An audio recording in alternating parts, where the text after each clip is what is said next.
할렐루야. 예.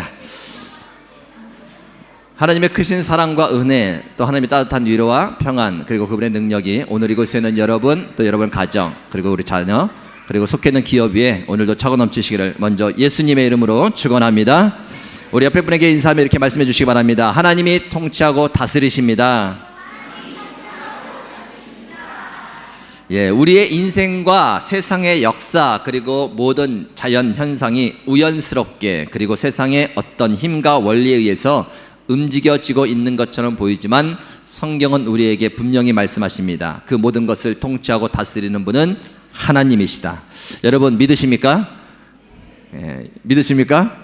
예, 굳게 믿으시기 바랍니다. 하나님은 지금도 하늘 보좌에서 만왕의 왕으로서 그분이 정하신 원리와 법칙대로 모든 만물을 통치하며 다스리고 계십니다. 하나님께서 모든 것을 통치하며 다스린다는 말의 의미는 그분이 모든 일의 최종 심판자가 되신다는 것입니다. 비록 이 땅에서 풀지 못한 억울한 일이 있다 할지라도 하나님께서 정의롭게 판단하셔서 그 모든 것을 갚아주시고 해결해 주신다는 의미입니다. 하나님께서 모든 것을 통치하며 다스린다는 말의 또 다른 의미는 그 어떤 일이든 그 일들을 통해 결국 하나님은 하나님의 선하신 뜻을 이루어 가신다는 것이죠. 우리의 실수와 인간의 잘못된 행위들로 말미암아 벌어지는 모든 일들, 그리고 혹 우리가 보기에 불행하게 보여지는 모든 일들과 사건까지도 하나님께서 그것을 선한 방향으로 이끄셔서 결국 하나님의 그 뜻을 이루어 가신다라는 것입니다. 하나님께서 모든 것을 통치하며 다스린다는 말의 또 하나의 의미는 우리의 모든 것을 책임져 주실 수 있다는 것이죠. 이 세상에서 아무리 능력이 있고 힘이 있는 사람일지라도 우리의 인생을 책임져 줄 수 있다고 감히 말할 수 있는 사람이 어디 있겠습니까? 부모된 우리가 아무리 능력이 있고 아무리 돈이 많아도 우리 자녀에게 너의 인생 내가 책임져 주겠다라고 감히 그렇게 말할 수 있는 부모가 어디 있겠습니까? 우리와 우리 자녀의 인생은 하나님만이 책임져 주실 수 있습니다. 그 모든 것을 통치하며 다스리는 분이 하나님이시기에 오직 그분만이 책임져 주실 수 있다라는 것입니다. 그래서 그 하나님의 통치와 다스림은 우리에게 복된 소식이요 기쁜 소식입니다. 유앙겔리온 복음이라는 것이죠. 저와 여러분의 삶이, 그리고 이 세상 모든 일들이 하나님의 통치와 다스림 가운데 있다는 것을 오늘도 굳게 믿으시고 그 어떤 상황에서도 끝까지 하나님을 신뢰하며 모든 일들을 능히 감당해내시는 저와 여러분이 되시기를 다시 한번 예수님의 이름으로 축원합니다. 이 의미를 담아서 다시 한번 옆에 분에게 선포합시다. 하나님이 통치하고 다스리십니다. 예, 하나님께서 통치하고 다스리십니다. 여기까지 지난주 설교의 간략한 요약이었고요. 오늘 제목 말씀, 설교 제목을 한번 읽어볼까요? 시작. 균형 잡힌 신앙. 예, 균형 잡힌 신앙이라는 제목으로 좀 말씀을 드리고자 합니다. 여러분은 요즘 시대를 어떻게 보십니까? 평소에는 잘 드러나지 않는 것들이 어떤 위기나 문제들이 생기면 다 드러나게 되어 있는 것 같습니다. 특히 요즘처럼 전염병으로 어수선한 때에는 사람들이 저마다 가지고 있던 가치관과 사상과 또한 성향들이 여과 없이 그대로 드러나게 된다라는 것이죠. 요즘은 SNS가 워낙 발달이 되어서 어떤 기사들과 그 기사들 밑에 달린 댓글들만 쭉 살펴보더라도 그 사람이 어떤 사상과 가치관과 성향을 가지고 있는지 우리는 아주 쉽게 알 수가 있다는 겁니다. 자신의 생각과 판단을 글로 표현해서 의견을 나누고 보다 더 좋은 방향으로 나아갈 수 있게 하는 것은 참으로 바람직한 일입니다. 그런데 제가 요즘 기사와 댓글을 보면 느끼는 한 가지, 그저 극과 극의 싸움이다 라는 생각만 들더라고요.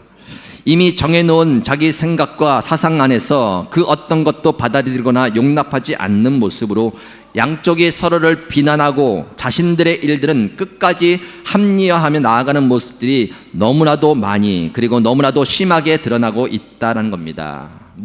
사람마다 생각이 다르고 추구하는 바가 다르기 때문에 충분히 그럴 수 있다고 생각을 합니다. 그런데 문제는 이 모습들이 기독교 안에서도 그대로 드러나고 있다라는 것이죠.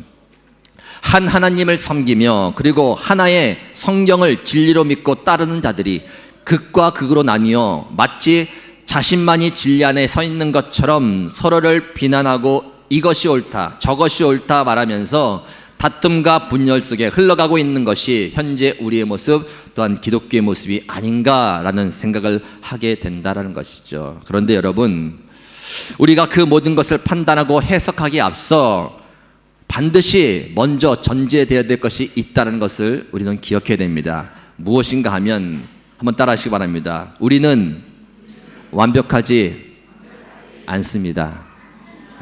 이것이 기본 전제예요.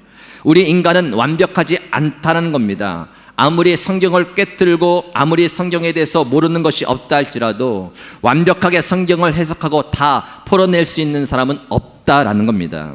아무리 성경 지식이 많아도 이 땅에서 벌어지는 일들과 행하는 일들을 완벽히 해석하고 옳다 그르다 그렇게 완벽하게 판단해낼 수는 없다라는 것이죠. 이것이 전제예요. 오늘 본문 말씀에 보면 그것을 이렇게 표현하고 있습니다. 오늘 본문 말씀 9절과 10절 말씀을 다시 한번 읽겠습니다. 시작. 우리는 부분적으로 알고 부분적으로 예언하니 온전한 것이 올 때에는 부분적으로 하던 것이 패하리라. 우리는 부분적으로 알고 부분적으로 예언한다. 이게 지금 누가 하는 말이냐면 사도 바울이 하고 있는 말이에요. 여러분, 사도 바울은 어떤 사람인가? 율법의 대가입니다. 쉽게 말하면 하나님의 말씀을 꿰뚫고 있는 사람이에요. 신약의 반 이상을 이 사도 바울이 기록을 했습니다. 그리고 말씀을 잘 알 뿐만 아니라 그 말씀대로 율법들을 행하기 위해서 철저하게 그렇게 살아갔던 사람입니다. 그는 영적인 체험을 통해서 하늘나라도 갔다 왔던 그러한 사람이에요. 이 땅의 그 어떤 신학자 또 어떤 목회자 그리고 어떤 신학 박사보다 더 뛰어난 사람이 바로 사도 바울이었다라는 겁니다. 그런데 그가 무엇이라고 이야기하냐면 나는 완벽히 모른다. 내가 알고 있는 것은 단지 부분적인 것이다 라는 이야기를 하고 있는 겁니다. 이것은 단순히 사도 바울이 다른 사람들 앞에서 자신을 낮추는 겸손으로 표현한 것이 아니죠. 진짜 그렇다는 것을 그가 알고 이야기하고 있는 거예요. 이 세상의 그 어떤 신학자도 또 어떤 목회자도 그리고 아무리 뛰어난 신앙인이라도 다 알 수는 없는 것입니다. 다시 말해서 아무리 완벽히 아는 것처럼 말을 한다 해도 그것은 단지 부분적인 것일 뿐이다 라는 거예요.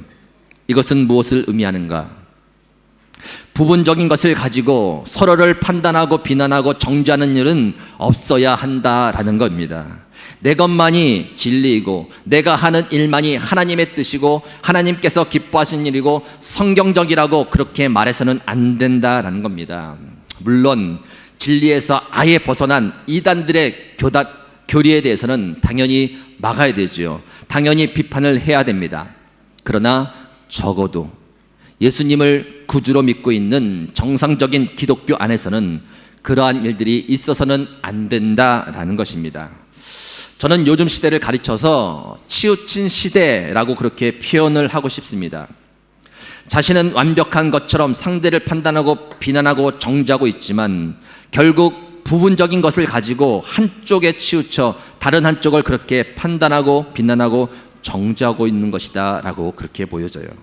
한쪽에 치우친 신학자, 한쪽에 치우친 목회자들의 말을 들으며 성도들은 많이 혼란을 겪게 됩니다. 어느 것이 진짜인지, 어느 것이 진짜 성경적인 것이고 어느 것이 진짜 하나님의 뜻이고 하나님을 기쁘시게 하는 일인지 혼돈하며 혼란을 겪고 있다라는 겁니다.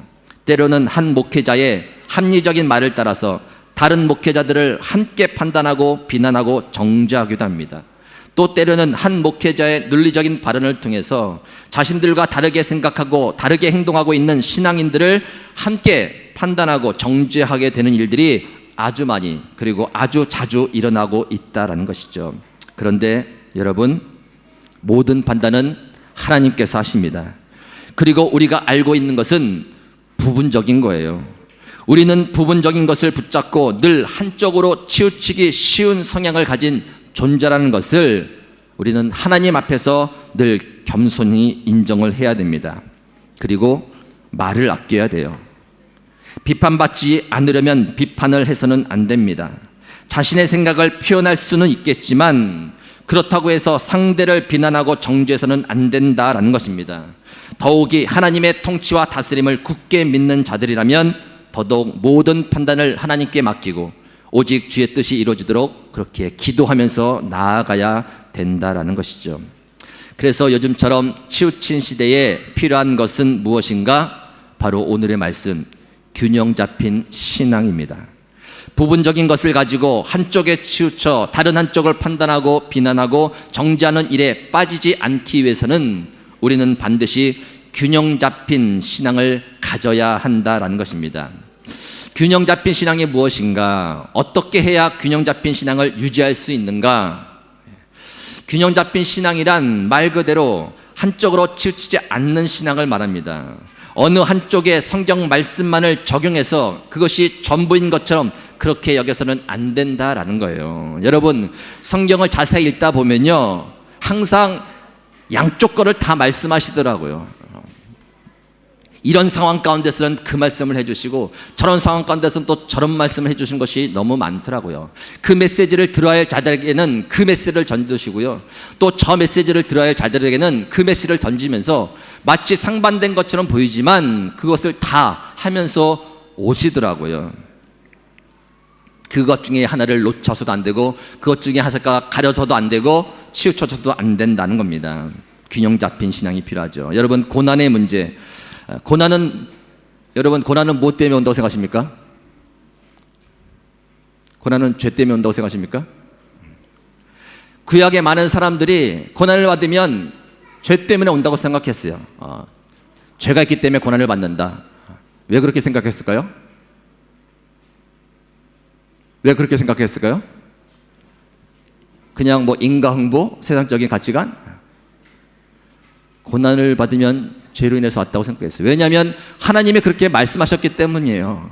말씀에 보면 하나님께서 너희들 내 말에 거역하고 순종하지 않으면 힘든 일 당할 거야 라고 분명히 말씀하신 게 있었기 때문에 그런 일이 생기면 그렇게 생각하는 거예요. 그래서 사람들이 거기에 몰두했어요.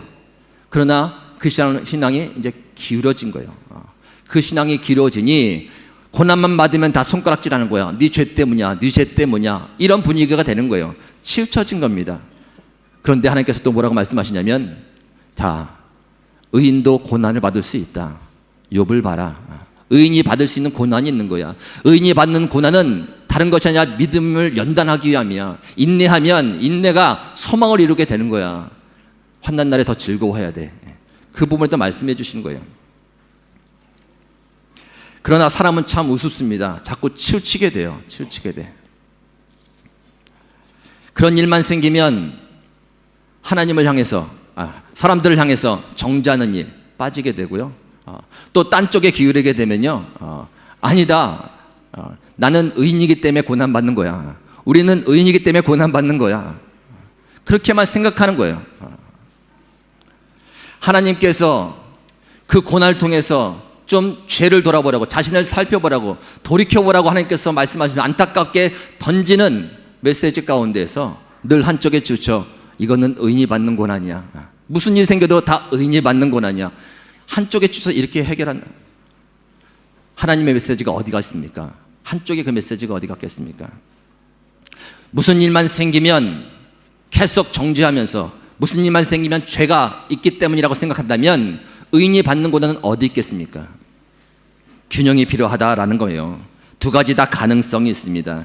전도서 7장 14절, 형통한 날에는 기뻐하고 공고한 날에는 되돌아보아라. 이 두 가지를 하나님이 병행하게 하사 사람이 그의 장래일을 능히 헤아려 알지 못하게 하셨느니라. 형통한 날 오면 기뻐하며 찬송하며 영광을 돌리는 거예요. 공고한 날, 힘든 날, 고통이 오면 되돌아보는 거예요. 살펴보는 거예요. 그러다가 살펴봐도 나는 정말 하나님 앞에서 회개할 거 회개하고 다 했는데 무엇일까? 요한일서 3장 21절에서 22절, 사랑하는 자들아, 만일 우리의 마음이 우리를 책망할 것이 없으면 하나님 앞에서 담대함을 얻고 무엇이든지 구하는 바를 그에게서 받나니 이는 우리가 그의 계명을 지키고 그 앞에서 기뻐하시는 것을 행함이라. 사단에게 참소당하고 죄책감 때문에 위축되고 이런 것들 가운데서 묶여 있는 건 문제다. 살펴볼 수 없으면 담대하게 하나님께 가는 것이죠. 이게 바로 신앙의 균형이라는 거예요. 여러분, 어떤 사건이 던지면 먼저 무슨 생각이 떠오르는가요? 내가 무슨 죄를 지었을까? 이런 생각이 떠오르신가요? 정상적인 생각이에요. 그것을 거쳐가셔야 돼요. 그래서 살펴보시고 혹이라도 정말 내가 하나님 앞에서 부끄러운 것이 있다면 고침받아야 되죠. 그러나 그것이 없다면요, 담대함으로 믿음으로 뚫고 가는 거예요. 이걸 통해서 나에게 믿음의 연단을 주신 것이라고 해석하고 가면 되는 거예요. 균형적인 신앙이 있어야 그것들을 바르게 해석하고 갈 수 있다는 겁니다. 그러한 감각이 있기를 축원합니다. 여러분, 질병의 문제 어디서부터 온 거라고 생각하십니까? 옛날에 사람들은 질병이 오면 무조건 하나님께서 벌을 받는다고 그렇게 생각했어요. 왜 그렇게 생각했을까요? 하나님이 그렇게 말씀하셨기 때문이에요. 구약에 보면 하나님이 모든 전염병과 질병들 내 말을 거역하고 불순종하면 너희도 그렇게 당할 거라고 말씀하신 것 때문에 그런 생각을 하게 되는 거예요. 그런데 그게 전부인가? 또 아니죠. 그 외에 꼭 죄 때문에 오는 병이 아니라 하나님의 영광을 위해서 얻는 병이 있다는 것을 또 성경은 가르쳐주고 있다는 것입니다. 요한복음 9장에 보면 날 때부터 맹인이 있습니다. 날 때부터 맹인이 있는데 제자들이 이제 온통 한쪽에 치우쳐져서 병은 죄 때문이라는 것들을 이제 가지고 있던 사람들이에요. 지나가면서 예수님께 멋지게 질문하죠. 저 병은 태어날부터 앞을 못 보는 저 병은 저 사람의 죄입니까? 아니면 그의 부모님의 죄입니까? 라고 질문을 합니다. 근데 예수님께서 아니다. 이 사람이나 그 부모의 죄로 인한 것이 아니라 그에게서 하나님께서 하시는 일을 나타내고자 하십니다. 라고 말하는 거예요. 제자들이 그냥 치우쳐 있는 거예요. 그래서 주님께서 아닐 수 있다는 걸 말씀해 주시죠. 그런데 딴 곳에 보면요, 요한복음 5장 말씀에 보면 베데스다 연못에서 들어가면 병이 났는데 어떤 사람이 움직이지 못해서 그냥 거기에 38년 병자가 누워 있는 거예요. 예수님을 만나서 예수님께서 일어나라고 그를 치료해 주셨습니다. 나중에 시간이 지나고 성전에서 만났는데 예수님께서 그에게 뭐라고 말씀하시냐면, 보라, 네가 나았으니 더 심한 것이 생기지 않게 다시는 죄를 범하지 말라라고 또 말씀하시는 거예요. 무엇이 맞나요? 둘 다 맞는 거예요. 둘 다 맞는 거. 둘 다 염두에 둬야 된다는 거예요. 하나를 덮어놓고 아니다라고 말하면 나중에 그 책임을 어떻게 지겠습니까? 하나님이 내가 정신 차리라고 준 고난인데, 내가 정신 차려주고 병인데 그거 아니라고 우겼다가 나중에 어떻게 책임을 지겠습니까? 하나님의 영광을 위해서 주신 병인데 손가락질하면서 네 죄 때문이라고 손가락질했다가 나중에 아니라고 내 영광을 위해서 준 병이라고 말씀하시면 어떻게 책임을 지겠습니까? 균형 잡힌 신앙이 필요해요. 두 가지 다 염두를 해둬야 돼요. 왜요? 하나님께서는 두 개를 다 말씀하셨기 때문입니다. 믿음과 행함, 여러분 믿음이 중요합니까? 행함이 중요합니까? 여러분 믿음이 중요합니까? 행함이 중요합니까? 자, 우리 친구한테 자, 믿음이 더 중요해요. 손 들어보세요. 오케이, 손 내리고. 행함이 더 중요해요. 손 들어보세요. 나머지 사람들 뭐예요? 둘 다 중요해요. 둘 다 중요해요. 손 들어보세요. 눈치 보고 아까 들었던 애들 다 드네. 둘 다죠, 둘 다. 성경은 둘 다를 이야기하고 있어요. 한쪽에 치우쳐져서 행함을 통해서 뭔가 해보려고 자기 의를 쌓았던 그 사람들을 보고 아니야, 너 행함으로 안 돼. 네 죄 한번 들춰볼까? 다 낱낱이 들춰서 보여주는 거예요. 너 안 되지. 네가 스스로 구원받을 수 없어. 갈 수 없어. 그래서 믿어야 돼. 무엇을? 예수께서 흘리신 그 피, 너를 위해서 죽으신 그 죽음, 대속하심, 그걸 믿어야 돼. 믿음으로만 구원받는 거야 라고 말씀해 주시는 거예요. 그런데 그 믿음을 가지고 사람들이 살면서 또 한쪽으로 치우치는 거예요. 야, 믿음으로 구원받았는데 우리는 그냥 자유롭게 살면 돼. 그러다가 행함이 약해지는 거지요. 행위가 없는 거예요. 없는 것. 그들에게는 무엇이라 말씀하시는가? 마태복음 5장 20절. 내가 너희에게 이르노니 너희 의가 서기관과 바리새인보다 더 낫지 못하면 결코 천국에 들어가지 못하리라. 믿음만 강조하다가 아예 치우쳐진 그들에게는요, 네 행위 의 바리새인보다 못하면 너 천국 못 가. 이렇게 말씀하시는 거예요. 행위로서 자기 의를 드러내는 자 하나님께서 아니야, 믿음으로 가야 돼. 네 행위로 구원받지 못해. 치우친 자에게 이렇게 말씀하신 거예요. 어떤 게 맞나요? 둘 다 맞는 거예요. 믿음이 중요해요. 그러나 행함도 중요해요. 믿음이 없는 행함은 죽은 믿음인 거예요. 그것이 균형 있게 나아가야 된다는 겁니다. 그렇지 않으면 한쪽이 가려지는 것이죠. 치우쳐지는 겁니다. 실제 역사 가운데 그랬어요. 교회가 흘러오다가 천주교가 이제 행위가 발달해서 행위 때문에 모든 것을 구원받을 것처럼 그렇게 교리가 만들어져서 종교개혁이 일어났죠. 아니다라고 종교개혁이 일어납니다. 그래서 성경으로 돌아가 보니 행위가 아니더라고요. 믿음이더라고요. 믿음으로 구원받는 거더라고요. 그래서 이제 종교개혁자들이 생명을 걸고 종교개혁을 합니다. 장로교 세워지죠. 장로교는 오직 은혜, 오직 믿음으로. 그래서 사람들이 자유를 얻었습니다. 너무 좋은 거예요. 그러나 역시 한쪽으로 치우쳐지게 되는 거예요. 믿음으로 구원받는 것만 받다 보니까 행위가 완전히 삶에서 엉망진창이 되는 겁니다. 그래서 이거 아니다 싶어서 나온 것이 뭐 성결교, 감리교 나온 거예요. 행위를 좀 중요해야 된다. 믿음으로만 구원받는 게 행위가 좀 있어야 된다는 걸 또 강조하게 되는 거예요. 역사 흐름을 보면 항상 이렇게 좌로나 우로나 치우치는 성향을 우리가 갖고 있다는 거예요. 균형 잡힌 신앙이 필요한 때이다 라고 말씀드릴 수 있습니다. 여러분, 형식이 중요합니까? 정신이 중요합니까? 마태복음 23장 23절 화 있을진저 외식하는 서기관들과 바리새인들이여 너희가 박하와 회향과 근처에 11조는 들이되 율법에 더 중요한 바 정의와 국률과 믿음은 버렸도다. 그러나 이것도 행하고 저것도 버리지 말아야 할지니라. 주님께 드리는 예물 막 이 형식적인 것 그것 하면서 막 국률도 없고 믿음도 없고 막 엉망진창으로 사는 거 안 된다. 이거 더 해야 돼. 국률을 베풀어야 되고 믿음을 갖고 해야 돼. 그런데 그것도 놓치면 안 돼. 중요한 거야. 균형 잡힌 신앙을 우리에게 가르쳐주고 있다라는 거예요. 여러분, 하나님의 성품 중에서 여러분이 늘 마음에 품고 있는 하나님이 사랑의 하나님입니까? 아니면 공의 하나님이십니까? 사랑의 하나님. 많은 사람이 사랑의 하나님을 원하죠. 성경에서 우리에게 알려주고 있는 하나님은요, 사랑의 하나님 맞습니다. 저 사람은 도저히 구제불능이야. 죽어야 돼, 마땅해. 저런 사람들은 그냥 없애야 돼. 그럼에도 불구하고 그 사람들이 회개하고 돌아오면 하나님께서 다 받아주세요. 끝없이 받아주세요. 이해하지 못하지만 니느의 성 요나가 니느의 성 자기를 괴롭혔던 정말 원수 같은 그 나라 하나님께서 벌 내릴 것이 당연한데 받아주세요. 사랑의 하나님이에요. 사랑의 하나님. 반면에 하나님께서는요, 공의 하나님이에요.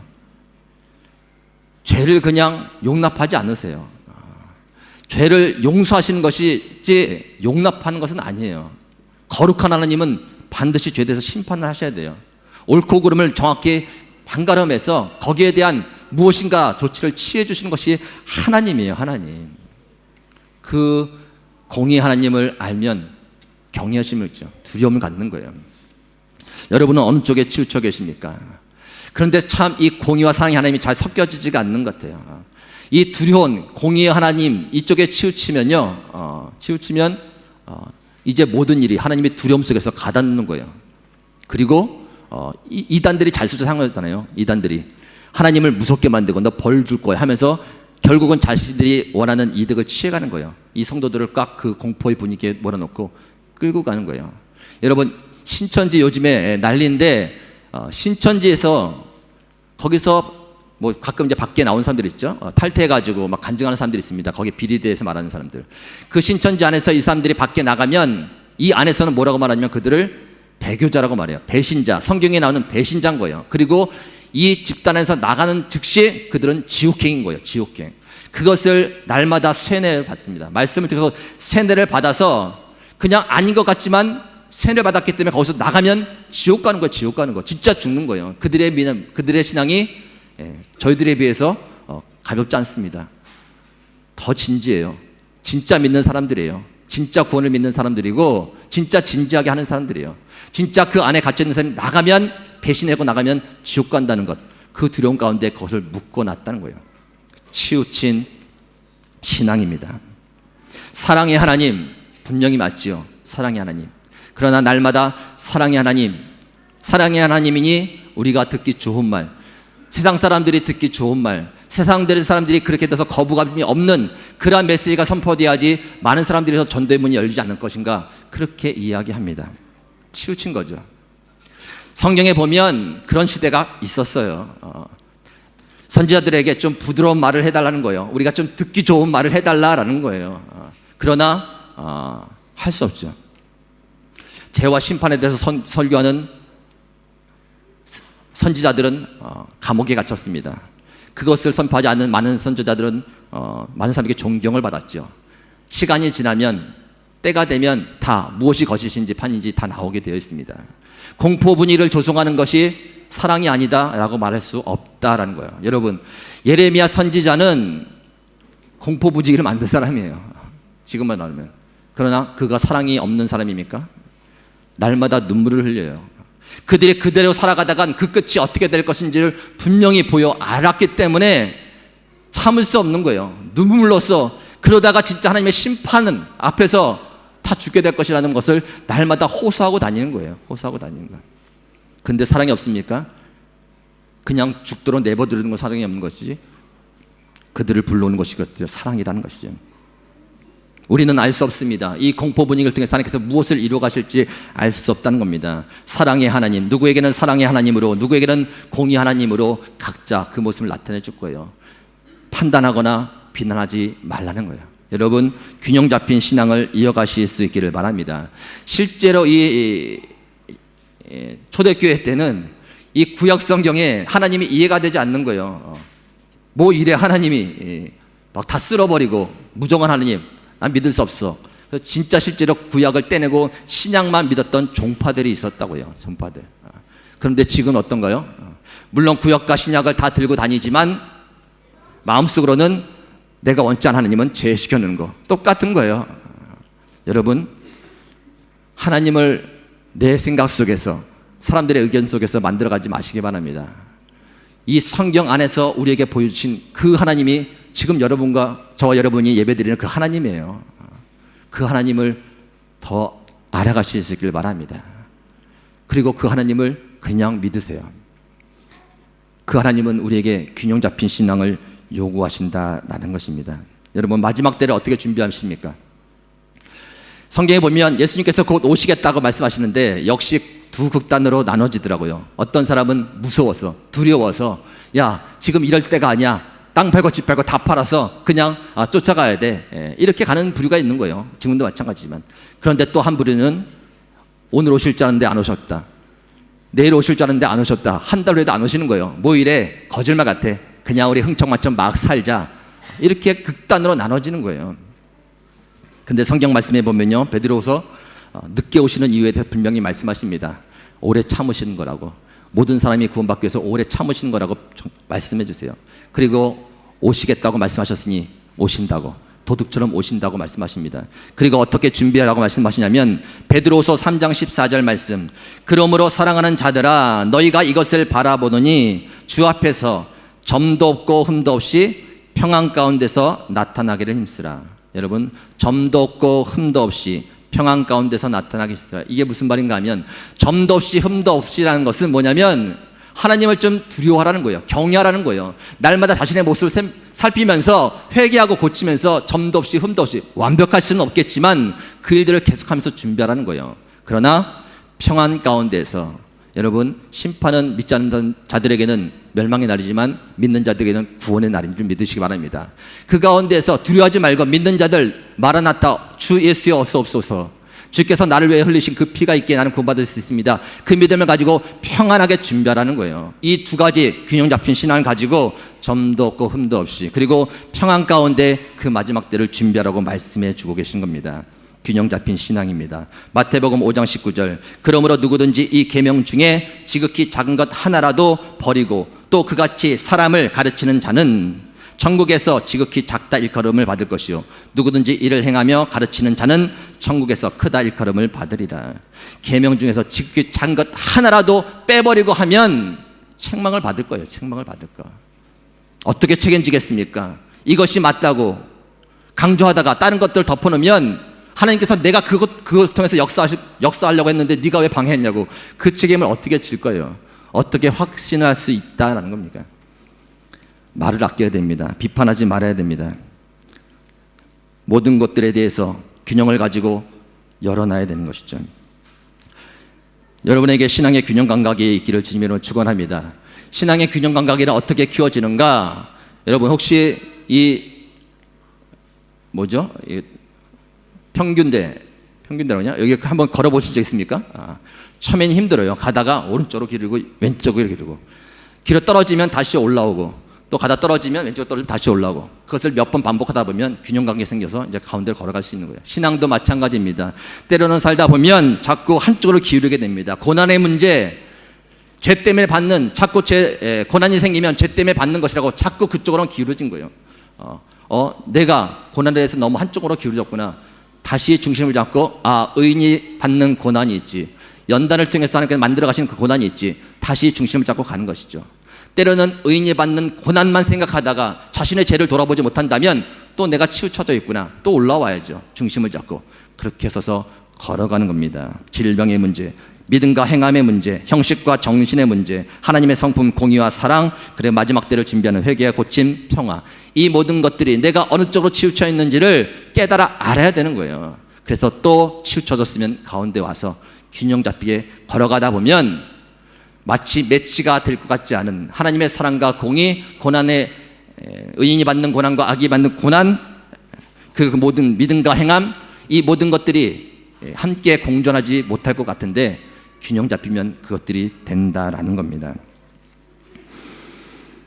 그런 감각이 생기면 어떤 사건과 상황이 펼쳐질 때 나에게 주신 메시지를 바르게 해석해낼 수 있다는 겁니다. 자신만이 알 수 있겠죠. 하나님과 자신만의 관계 속에서 무엇을 요구하시는지를 알 수 있겠죠.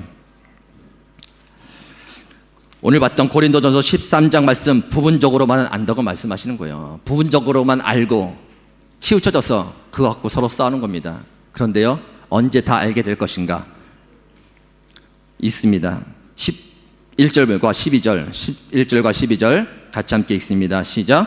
내가 어렸을 때에 말하는 것이 어린아이와 같고 깨닫는 것이 어린아이와 같고 생각하는 것이 어린아이와 같다가 장성한 사람이 되어서는 어린아이의 일을 버렸노라. 우리가 지금은 거울을 보는 것 같이 희미하나 그때는 얼굴과 얼굴을 대하여 볼 것이요 지금은 내가 부분적으로 아나 그때는 주께서 나를 아신 것 같이 내가 온전히 아리라. 본인이 어린아이 했을 때 어린아이처럼 행동했다는 거예요. 어린아이는 무엇입니까? 자기가 아는 게 전부예요. 어린아이들 알아야 될 것이 수많이 있는데 자기가 아는 것이 전부인 것처럼 막 싸워. 그렇게 했다는 겁니다. 이제 장성한 분량이 되니 이제 알게 됐다. 그리고 지금은 거울을 보는 것처럼 희미하지만 그 당시 거울은 우리가 보는 지금 거울이 아니라 청동거래요. 청동으로 만든 거래서 좀 희미해요. 지금은 거울을 보는 것 같이 희미하지만 나중에 얼굴과 얼굴, 주님을 만날 그날이 되면 모든 것을 그때 다 알게 될 거야. 그때까지는 내가 다 안다고 말하지 않겠어. 완벽히 안다고 말하지 않겠어. 누군가를 정죄하거나 비난하지 않겠어.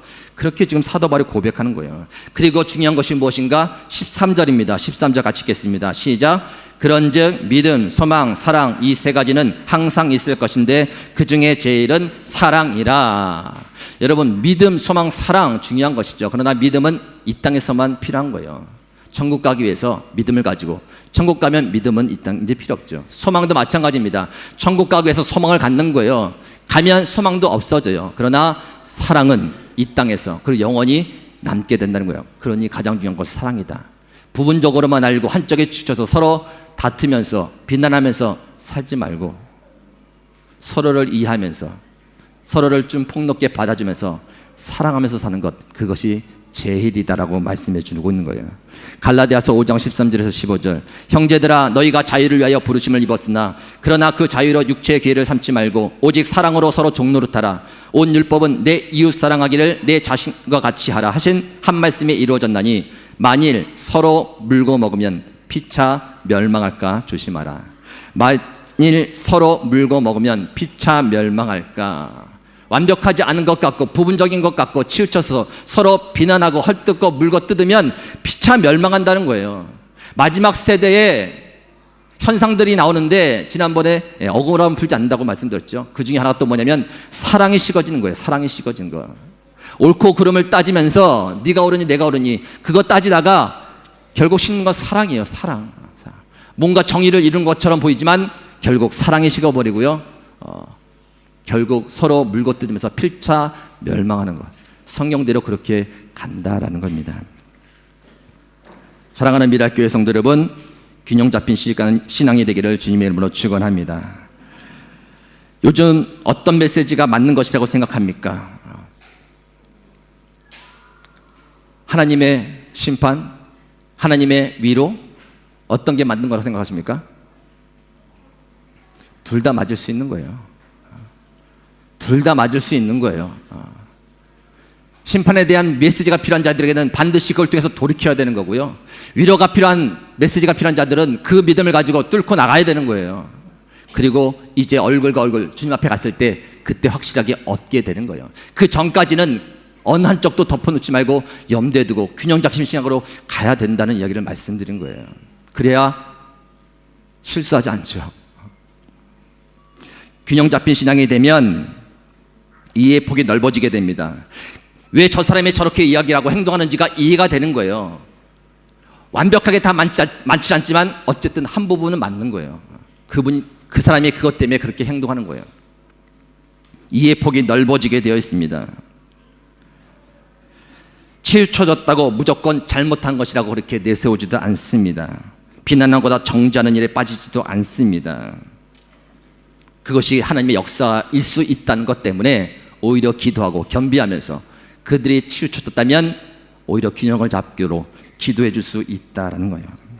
서로를 기도하며 서로를 돕는 일, 사랑하는 일, 그것이 가장 중요한 일이니 사랑 씻지 말고 더 힘써 사랑하라고 오늘 말씀해 주십니다. 저와 여러분, 오늘도 균형 잡힌 신앙을 통해서 더 어수선한 이때에 한쪽으로 치우쳐져서 한쪽 덮어놓지 마시고 성경에 말씀하시는 그 하나님, 그 모든 것들 가운데 균형 잡으시고 바르게 해석하시고 그 가운데에서 주님께서 원하시는 일 잘 해석하시고 그 의미 가운데에서 이 일들 속에서 얻어야 될 것, 또한 회복해야 될 것, 또한 기도해야 될 것 바르게 판단하시고 나가는 저와 여러분 되시기를 예수님의 이름으로 축원합니다. 하나님 감사합니다. 연약한 저희들, 날마다 좌로나 우로나 치우칠 수밖에 없는 저희들, 다시 한번 말씀을 통하여 균형을 잡게 해주시니 감사를 드립니다. 행여라도 우리가 아는 것이 전부인 것처럼 아버지의 부분적인 것을 붙잡고 치우쳐져 있다면 깨닫는 은혜가 있게 하여 주시고 하나님께서 원하시는 그 모습 가운데에서 다 생각해내며 다 염두를 두며 서로를 비난하고 정죄하기보다 그들을 위하여 돕고 사랑으로서 이 모든 것들을 이기며 나갈 수 있는 저희들 다 되게 하여 주옵소서. 힘든 일이 있지만 이 일들 가운데서도 실수하지 않고 하나님께서 이루실 일들을 다 이루고 계신 줄 믿습니다. 주께서 원하시는 일들 이루어 주시되 속히 이것들이 정리되게 하여 주시고 아버지 하나님께서 나타내신 일들 가운데에서 많은 사람들이 다시 한번 주님 앞에 바로 서는 귀한 은혜가 있도록 축복하여 주시옵소서. 감사드리며 예수님의 이름으로 기도 올렵나이다.